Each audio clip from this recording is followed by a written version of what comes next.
Welcome back to our waiver wire show right here, heading into week 10. You're with your host, Justin Henry and Bob Palmer, right here on the Bleacher Report app and Bleacher Report YouTube page. And you guys make sure to drop whatever comments you have.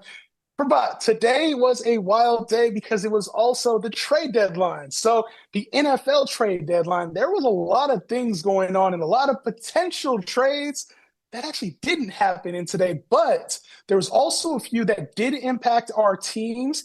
And so I want to talk about waivers. Obviously, today there's going to be some waivers that we talk about that were not impacted by the trade deadline, but there's a lot going on that we need to know before waivers unlock tonight. Yeah, I mean, you ain't lying, man. A lot to know about, a lot to discuss on this show. Unfortunately, week 9 gave us a lot of injuries as well. So, while we wish for speedy recoveries, that also opens up a bunch of people that we could potentially grab and thrust into our lineup. So we got a good show for you guys today. We do have a good show. And if you guys have any specific questions when it comes to players that were moved or maybe affected by the trade deadline, go ahead and get those in the chat between players. We can talk about some of the things that happened today, some of the injuries and, strategies to move forward. But obviously, there was a major injury. Tucker Kraft was injured over the weekend and looks like he's going to be out for the rest of the season with the torn ACL. Do you have any options for managers who are looking for help at the tight end position? Yeah, I do. So the first person I want to talk about is actually Colston Loveland, right? So it seems like everybody's been waiting for him to break out, and break out he did. 7 targets, 6 catches, 118 yards, and 2 touchdowns. One of which being the game-winning touchdown, a 58-yard catch. And he broke out, right? So a lot of people had high expectations of this guy, obviously going into the Ben Johnson offense, and him being a top 10 pick and Ben Johnson's premier pick, actually over Tyler Warren. The expectations were extremely high. He was slow to develop, but it looks like this is his breakout game. And a lot of the times, what we see with rookies who have high expectations, when they have a confidence builder like this, he gets the game winning catch, he gets the interview at the end alongside his star QB. This is what they need, right? So this is that building block that they can build on. So I expect his progress, to be on the uptick, definitely moving forward. And if you had, the injury to Tucker Kraft, if you're that Tucker Kraft owner, or anybody who is on a bye like Ferguson maybe this week, I think that Colson Loveland has some staying power for you. We mentioned it. Like there are, we've got Travis Kelce on a bye, Jake Ferguson, who's kind of been down anyway, hasn't played up to the level we saw him earlier in the year. Hmm. But this is an upside option, I would say. And I think for those who are looking for replacements, it's like this, Cole Kmet was injured during the game as well. So we got to see what his status is coming up for the game. But Colson Loveland, Caleb Williams expressed a lot of confidence with him after the game. He's like, look, this is a guy we can go to in those situations. And sometimes as a rookie, they want you to prove yourself. And that he did in a game-winning situation. So I think Colson Loveland was one of those players that was drafted as like a top 10 tight end. He Hmm. needed a little time to develop. He had to settle into a role. And I don't know that he becomes a top 10 tight end this year, but I think for those looking for help at the position, this is an upgrade pick. The same thing we talked about, Pete, when we talked about Arondé Gatson. When we saw it happen, it's like if you wait too long, it's too late. I don't know if he's a lock for a top 10, but at least he's an option for those who need help. That's right. That's right. High upside pick for sure. Upside. And sometimes that's what you need, right? And as we move on a little bit further down the list, let's also talk about a running back that's a little bit more upside. Chris Rodriguez had a nice finish to the game for the Commanders. And this isn't a player I would advocate as like, you need to pick him up in order to start him. But what we have seen out of Jacoby Merritt, a.k.a. Bill Merritt, we've seen a little bit of a struggle from him, some rookie struggles where he hasn't performed at the same rate that we expected. Now, Chris Rodriguez did come in, and when you look at this Commanders team, a team that's going to be looking to get wins, especially without a couple of their star players and Jaden Daniels, who was injured, and also Terry McLaurin, who re-injured himself and may be out through the bye. Chris Rodriguez is a name who's tried to prove himself. He's had a little bit of opportunity, and it hasn't gone well. I think this is more of a forward-thinking pickup, and this is for those who need depth at the position. Right now, P, we're talking about the running back position that is very, very top-heavy, and that's it. We got Hmm. Christian McCaffrey, Jonathan Taylor, and then it kind of feels like the rest start to tear off and fall off really quickly. So for those who are in need of running back in 12-team leagues, Chris Rodriguez, who had 12 carries, 65 yards and a touchdown, it's not the greatest numbers, and this isn't an RB1-ish type play. This is in case something happens with Bill Krosky-Merritt, we have an option here at running back. This is a depth move during these last few bye weeks that we have. Yeah, depth move, bye week move. I definitely feel that. I'm curious to see how this running back room with the Commanders performs while we're out with Jaden Daniels, because it seems like, they just are a little lackluster despite who is running the rock over there. We've all expected a lot more from Bill. I think it's good to move on from him, Bill Krosky Merritt. And it just seems like they were running with a hot hand, but I just feel like Chris Rodriguez has been outperforming him when he does touch the rock as of recent, right? Outside of really that 1 week where he put up definitely a good game, he's really been pedestrian outside of that. Yeah, and it's one of those things where in fantasy, especially towards the end of the year, we're not expecting Chris Rodriguez to be a superstar throughout the whole year. Now we're just looking for a stretch of games. Now we're looking, hey, can I get to the playoffs and can I win my fantasy championship? And do I have enough pieces on my team to win a championship? And I don't know that Chris Rodriguez is the championship winning piece. But what I'm Mhm. saying is if you need a running back and it happens to be week 15 and this week 13, 14, 15, and they decide, hey, we're going to make a change, it's a forward thinking move, especially for those teams who have already had a lot of their players who have passed their bye week and you're looking for depth at the position. So Chris Rodriguez, not necessarily a go pick up, spend all your fab, use your top waiver priority, but this is a pickup. If you're looking for running back help, which a lot of teams, P, are Hmm. looking for running back help right now, it's a play that you'd want to have on your bench just in case the team decides, hey, we'd like to make a move at the position. Yeah. So Yeah, not mad let at us know that. what you guys think about Colson Loveland, Chris Rodriguez. To get things started, let's get into the chat, P, because obviously there's a lot of questions coming up. The trade deadline was today. One of the big moves that happened was Jakobi Meyers getting traded to the Jacksonville Jaguars. And the question that came in was from Mighty Guardian. He said, have Jakobi Meyers, I have Brian Thomas Jr. Now what? Right? With Travis Hunter out for this situation now becomes even more, convoluted. We don't know what to expect out of Brian Thomas, who's been a little bit of a disappointment. Jakobi Meyers has been somewhat of a disappointment this year. Talk to me, man. How do you feel about Brian Thomas, Jakobi Meyers? Yeah, so this is it seems like they're trying to fill in the wide receiver position over here. It doesn't look like they've been happy with BTJ, Brian Thomas Jr. He's been lackluster. There's talks about him being injured early on or just playing through injury, but you can really see like through the body language, he wasn't really running his full routes. Kind of up in the air and throwing his hands up when a ball would be misplaced or whatever it is. It seems like they were open to moving on with them. They were even throwing his name around in trade talks. So I do think that Myers does have upside. I think he's going to have more upside here. He was more disgruntled, it seemed like, in Oakland, or excuse me, in Las Vegas and the Raiders. So I actually think that Jakobi Myers is going to be better. I don't have too much faith in Brian Thomas Jr., just being transparent. I drafted him in a lot of leagues. I hope that those opportunities would have been there, but it seems like Parker has picked up a lot more of those opportunities and a lot more steam. I think that you have to start them both because who else are they going to really throw to outside of BTJ over there in Jacksonville? It was feeling like, okay, Travis Hunter's out. Unfortunately for Travis Hunter, but with Brian Thomas, it was expected, okay, like maybe he takes the leap that we've all been expecting now with a little added volume. And, he's dealing with an ankle injury this week that may or may not affect his availability for this weekend. And Jakobi Meyers is the kind of player who was disgruntled and it showed on the field. So hopefully they can get him a little bit more involved. I think Brian Thomas still fits in as a wide receiver with upside, a high-end, risky wide receiver too. I would say a boomer bust wide receiver too, which it seems like there's a lot of those right now. We saw Romo Dunze have a goose egg, and we've seen a Oh my lot of God. wide receiver twos have bad games. But then Jakobi Meyers kind of fits in as more of like a high-end wide receiver for back in wide receiver 3 in 12-team leagues. I kind of feel like you have to start him at this point just to see what things look like. Not overly excited about either because Trevor Lawrence ain't really looked that great this year either. So What about with the Tucker Craft injury, Prabat? Jay Kelly said he was able to add Colson Levin last week. Do you think Luke Musgrave is worth the pickup? And we're actually going to get to that in just a second, but quickly talk on very quickly so we can get to the next one. Talk a little bit about Luke Musgrave versus Colson Levin. Who would you rather have?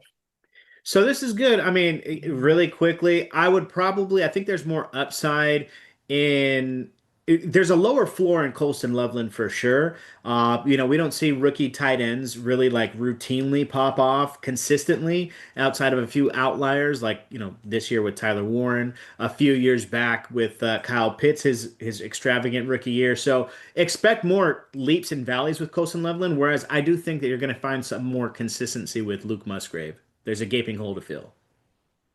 There is a hole to fill. The thing is, it was funny because in Luke Musgrave's rookie year, it was like, oh, second round pick. This is a guy. Jordan Love was targeting him a lot downfield that year, and then he got hurt, and then we saw he wasn't playing well. And then Tucker Kraft came in and was just playing extremely well, Yeah. and he kind of seized over that role. It was Luke Musgrave's role at that time, and now he's going to get a new opportunity. So I don't know what to expect because the one thing about the Packer offense is that they do spread things around, unfortunately for us in fantasy. So we see Romeo Doubs at times have a role. We see, downfield Christian Watson has come in and played a role. We saw Matthew Golden be hit or miss. Jaden Reed, I'm assuming, is coming back here in the next couple weeks. So it's going to be a spread it out thing. But I do think if this offense can get going, that the passing game, they struggled a lot this week. And if they can get going with the passing game, Luke Musgrave could be a high-end tight end 2 option for those who are needy at the position. I don't know that he can replicate what Tucker Kraft did, but the upside is there. I still would rather have Musgrave because I feel like Colson Levin is more of a back end piece in that offense. So I'm with you on that one. Hmm. A couple more before we get back into the players here. Who would you trade? Would you trade for or away after the deadline? Myers now, assuming meaning like what's Jakobi Meyers' value?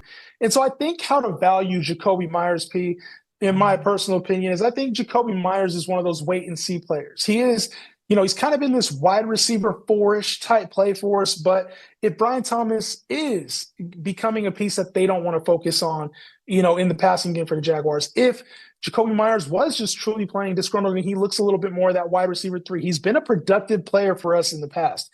So I think he deserves to be on rosters, but I do think if you have better players, let's wait and see what he looks like before we, call him a wide receiver 3 or call him a wide receiver 4. Yeah. I mean, yeah, I do think that if you are going to trade him, you're going to trade him now. If you wanted to try and acquire him, you're probably going to trade him now. Um, and the reason why I say that is because there's that uncertainty. But if you're going to try and acquire him, I'm on the side of thinking that he's actually going to be more productive in this offense. They acquired him for a reason. So I do think that if you're going to go and get him now, buy low on him. You can sell the fact that there is that uncertainty, sell the fact that he has to learn a new offense, especially if he's going to be on one of those teams that need a win right now. There's a lot of doubt in those types of players. So I'm leaning on the side of he's going to be more productive, equally to or more than Brian Thomas Jr.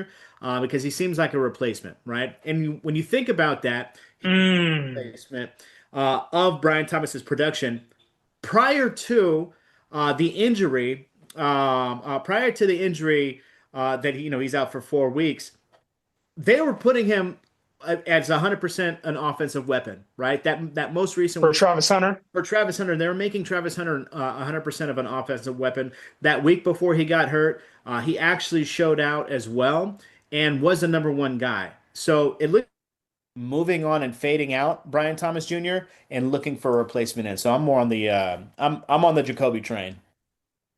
Yeah, definitely a lot of value here that could be had or could be traded away. There's a lot to still be determined, P. And I think that's one of the things when it comes to new players and new situations, you can talk about the upside. You can talk about a new floor being established. And I think that's one thing, P, we talked about specifically with this tight end position. We started to allude to it, but Luke Musgrave, I know was on your list. P, talk about Luke Musgrave and what you think he can provide for this Green Bay offense in a little bit more detail. Yeah, we talked about Luke Musgrave a bit, and it goes back to they are invested in him. They invested a second round pick in him. He was supposed to be the guy before Tucker Kraft just kind of showed out even more, right? So we talked about a gaping hole, and we also talked about the inconsistency with these pass catchers. The one thing that you could rely on is consistency from the tight end position in Tucker Kraft.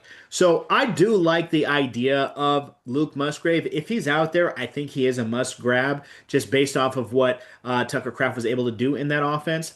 And this offense comes from the Shanahan tree, where you know that they do prioritize the tight end as well. So I'm in on Tucker Kraft, or excuse me, I'm in on Luke Musgrave. I do think he's going to provide maybe top 12, top 14 tight endish value rest of season. They've already had their bye, so I think you can do a whole lot worse. The thing is, it's tough to trust Luke Musgrave because even though the offense is there, it's like he provides a different role. And I think that's the thing about Luke Musgrave. A lot of times people think tight ends or specific players are one-to-one, right? With receivers, you can always tell this is a big body receiver. This is a speed receiver. I think with tight ends, it's easy to get like, hey, they're similar size, so they do similar things because we don't hear a lot about them. But Luke Musgrave actually provides a lot downfield. And so he might not be the big body that Tucker Kraft is in the red zone, but what he does provide is a little bit more of a receiving threat, which this team actually needs with Matthew Goldenhurt and with Jaden Reed out right now. So I think that the upside is there, especially yardage wise. The one concern I would have about Luke Musgrave is that it doesn't correlate touchdown wise to me with Luke Musgrave and his ability. But we could see this still be a high priority position for the team. And so I agree with you that, top 15 tight endish is not out of the realm of possibilities for Luke Musgrave. So if you're looking for that kind of upside or you're dealing with the Tucker Kraft injury, I agree with you that Luke Musgrave has that appeal, especially yardage wise to me. I think he could be a 50 to 70 yard tight end on a weekly basis. Yeah.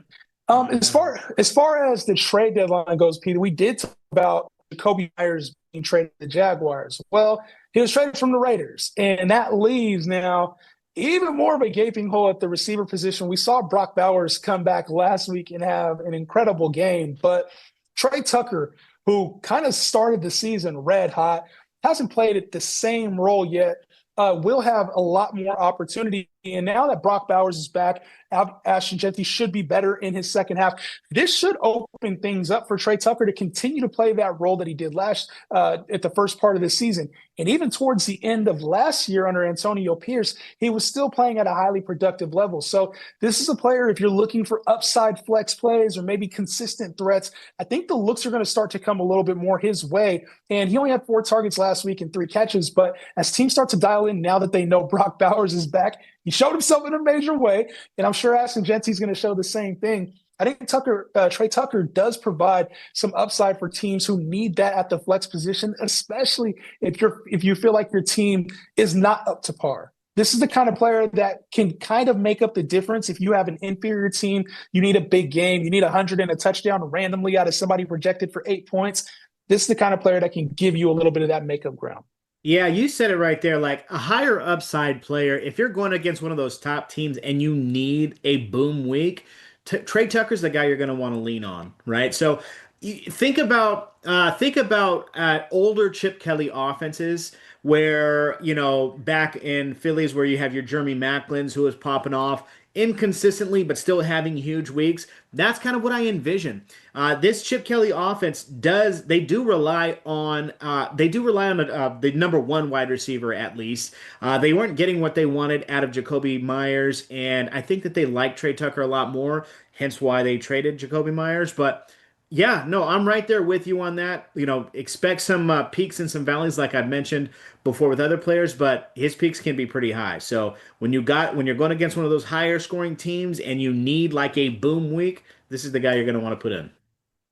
Yeah, and it's not like this is a prolific offense by any means. They're not scoring, 30 points a week, but this does provide you with the guy that can go get the deep ball, that can do a lot of things on the field in the secondary role behind Brock Bowers and Ashton Jeanty. So just know, hey, at this time of the year, there's not a lot of high priority pickups. Sometimes you got to find the best option that fits your team, whether that's a little bit of upside, a little bit of floor. And Trey Tucker is definitely one of those guys that provides a little bit of upside. Now, this year, P, has been one of those years, too, where there's just a lot of uncertainty at a lot of positions. There's been a lot of injury. And then we get a lot of duds from people that we put the bar a little bit higher on and expect more things from. And Sam F7 came in with a really good question. After Cam Scadaboo's injury, you and I both talked. Tyrone Tracy was a player that we said, okay, it's time to go get him now. He put up a stinker. And we saw Devin Singletary come in and get a score.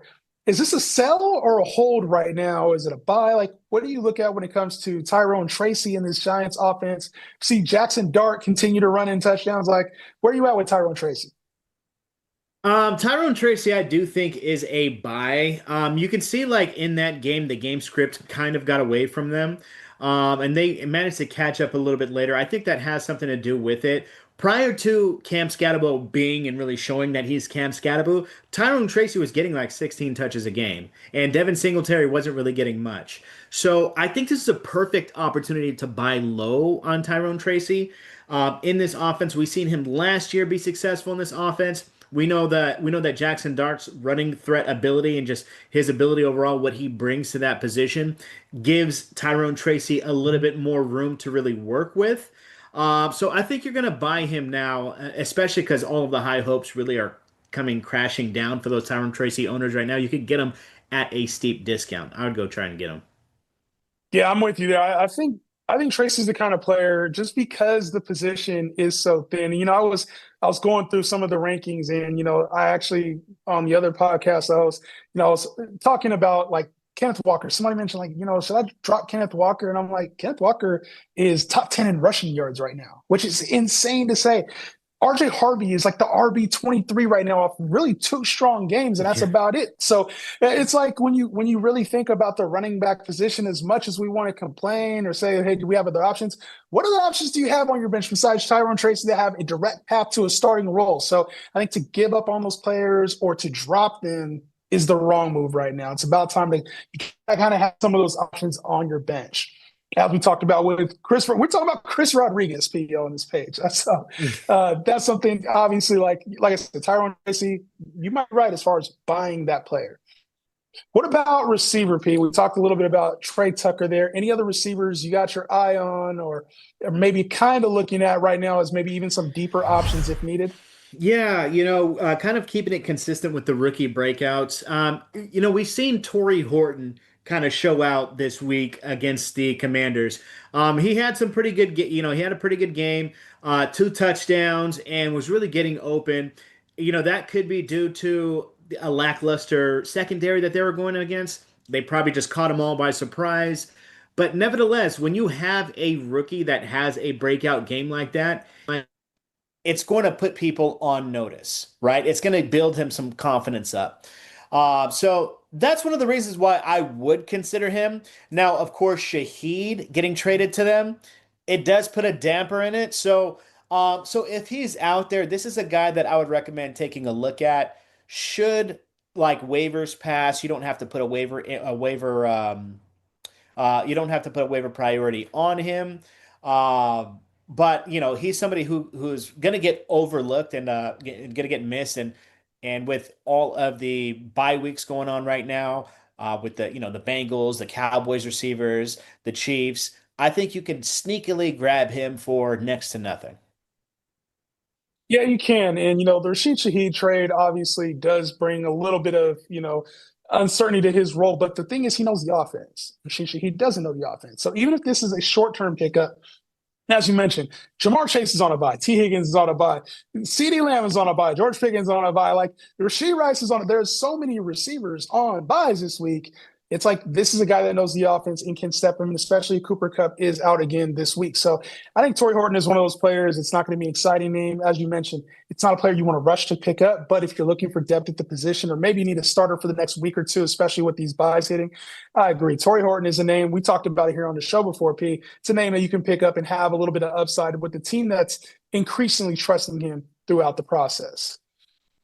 And then one deeper name here, P, we got to talk about is Adnan Mitchell. And AD Mitchell is a player that, coming into the season, I liked him. I actually had him in a dynasty league. P, I know you really were excited for Adnan Mitchell. And it didn't quite work out for the Colts. We've seen him not perform. We've seen him miss some of those touchdown catches. He ended up getting, benched at one point. And so his team was ready to move on. And then a mega deal today, which saw Sauce Gardner go to the Indianapolis Colts. We also saw Adonai Mitchell go to the New York Jets in this deal, who are desperate for a number two receiver right now. Even with the quarterback play that they have, they just haven't had the receiver play in order to match. And Adonai Mitchell provides not only just a deep threat, but second-round draft capital for a player who is a talent in the league. And I think he has a fresh start, a place to show it on a losing team. And sometimes that's the best formula for a rookie, is to have the reps and not be behind players. So I think when we've seen Adonai Mitchell on the field in the past, especially his rookie year, we saw opportunity and it didn't meet the production. The opportunity was there, but it didn't quite work out. And I think even with Justin Fields or Tyrod Taylor, whoever the starter is, Adonai Mitchell's going to have a lot more opportunity to have some more production. So hopefully he sees the field, can earn the number two role, and is not on the bench. But this is a deep pickup for me, P, just in case he sneaks into this wide receiver two role and finds a fantasy relevant path. Yeah, I'm totally on board with Adonai Mitchell. He was showing out a little bit in preseason, kind of showing flashes. And just like you've mentioned earlier, like he had that long catch, fumbled the rock prior to getting into the end zone, threw him in the doghouse again. But the Colts there, as far as pass catchers go, it's just too crowded for Adonai to really flourish or even like learn and like get those reps. So he's gonna see a lot of reps over there in Jersey with the Jets. So and they're in dire need of some receiving help, right? So I'm right there with you. I would actually prioritize him much more over Torrey Horton because the upside I believe is higher and it's not as crowded. But yeah, I'm on board with Adonai. Yeah, it's not. It's one of those names where people are probably going to be hesitant because of the situation. But I think that's kind of what we're talking about right now. Is the upside for a lot of these players. It's kind of what you have to bank on, and then because we don't have any rock solid, just top priority pickups, it's also you're banking on the upside playing a little bit more important role than the floor for those who need it. So, a bunch of pickups there. We want to get into a few more chats as well. One of the questions that came in, especially regarding Jaden Daniels being injured, need a quarterback choice. A quarterback. The choices are Mariota and J.J. McCarthy. Now, direct replacement for Jaden Daniels, who suffered a gruesome arm injury, going to be out at least 4 to 6 weeks. The obvious answer there is Marcus Mariota, but J.J. McCarthy also came back from his injury and looked the part. I'm not going to lie, P. He looked the part, at least for, you've seen him after the post game, getting all hype. He looked the part enough for fantasy managers, in my opinion. I trust the guy with the better offense. P, are you on board with J.J. McCarthy or Marcus Mariota? So this is a good one. Marcus Mariota has some rushing upside. Now, JJ McCarthy actually has a pretty decent schedule for the rest of the way, him as well as his pass catchers. The offensive line is the only thing why I'm not just like a slam dunk JJ McCarthy because they look, awful. But I'm going to go with JJ McCarthy here. Has the better pass catching weapons. And like I said, the schedule, like he's got Baltimore coming up next, and they're a cakewalk. Yeah, you got Chicago, and then you got Green Bay, and then you got Seattle. But after that, Washington, Dallas again, the Giants, and then and that's really like the entrance to your fantasy playoff. So give me JJ McCarthy. Yeah, I like J.J. McCarthy as well. A couple quick ones here. Is Theo Johnson a good waiver pickup? I think right now he's proving that he belongs in that same high-end tight end 2 realm, top 15-ish value the rest of the way. You on board with that as well? Yeah, Theo should have been picked up. He seems like he's a really good red zone target in that offense for Dart. Yeah, especially with no Malik Neighbors. JC2408, shout out Kobe.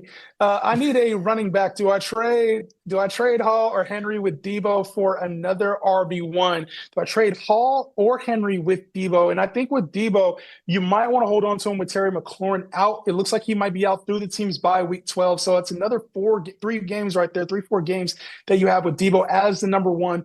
Plus, you already have Brees Hall and Derrick Henry, who are top 15-ish type plays on a weekly basis. I don't know if you need to do that. Is that too heavy for you? No, I think I'm pulling that trigger. I think, especially for the Henry owners, look, age is going to catch up to you sometime. They got some things they have to work out, but they're even talking about Debo missing this week potentially. So if you can, just depending on who you can get, if you can package both of them and make an upgrade, I'm taking that shot.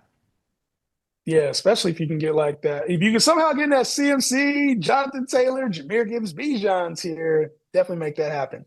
Make it happen. Jay Kelly asked, "Do you think Shaheed impacts JSN at all?" And when I saw the deal go through, it was like I think this is to help JSN get even more creative and get more involved. This team loves throwing him the football. Sam Darnold does, and so I think to create another target, at least to get some volume to, this seems like something to help JSN stay more consistent and then not overload him.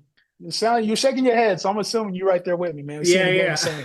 yeah. Yeah, no, I'm right there with you. You got to think this offense is a variation of the Shanahan offense, and outside of the Niners, the Shanahan offense has a true number one that he peppers, and that's JSN's role. So Shaheed's only going to help JSN, in my opinion. Yeah, I agree with that. And then last one, P. Should I trade Brees Hall for Rashad White, Josh Downs, and RJ Harvey? The depth for stud Hell move. Are you no. doing it? No. That's what we call where I'm from, that's what we call hustling backwards. You know what I'm saying? So nah, that's not what you want to do, man. That's not what you want to get those depth pieces off your team and consolidate if you're in the playoff running right now. Don't be afraid of don't be one of those guys who are like, I need depth. I need depth. All these random guys had good weeks. Get them on my team. No. Brees Hall is gonna want to keep moving forward.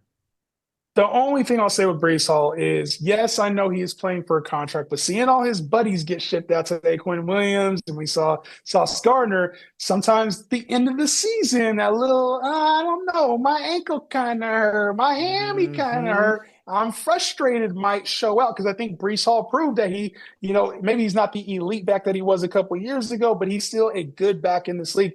And the one thing I will say, you're getting RJ Harvey in that deal. As the season goes on, we can see him have an increasing role with this Broncos team. So I don't know. I don't like the deal depth wise, but I'm actually not opposed to it. Well, Just look, being honest with you. if you're trading Brees Hall, like in the second half of the season, he's going to go up against Miami.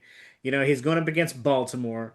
You know what I mean? And in the fantasy playoffs, he's going up against New Orleans. So those should be big weeks for him, and I'd rather have him on my team than not. I do like Josh Downs.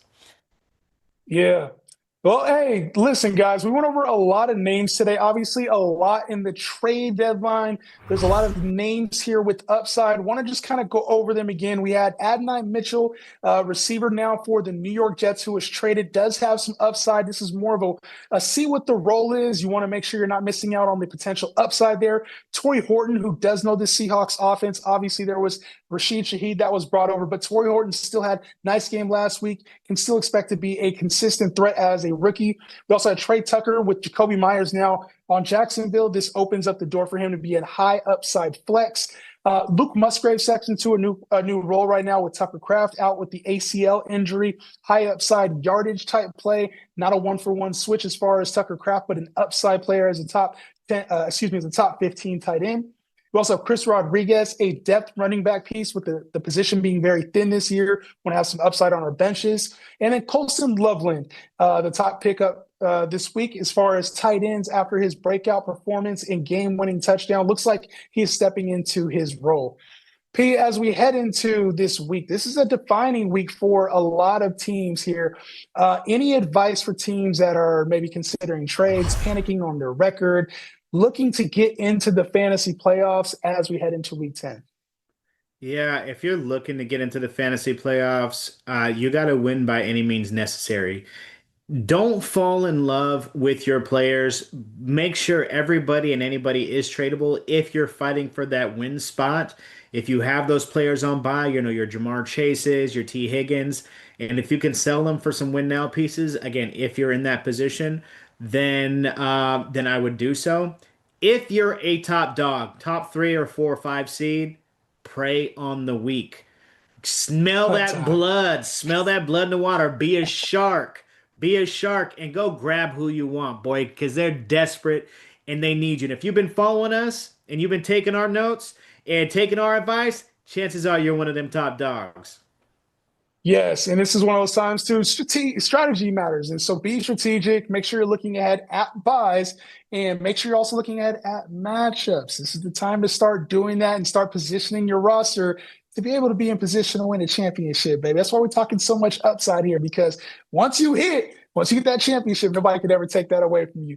We'll be back next week for Week 11 Waiver Wire. We'll see you guys on the next one. For Parmar, myself, Justin Henry. We'll see you on the next one. Peace out.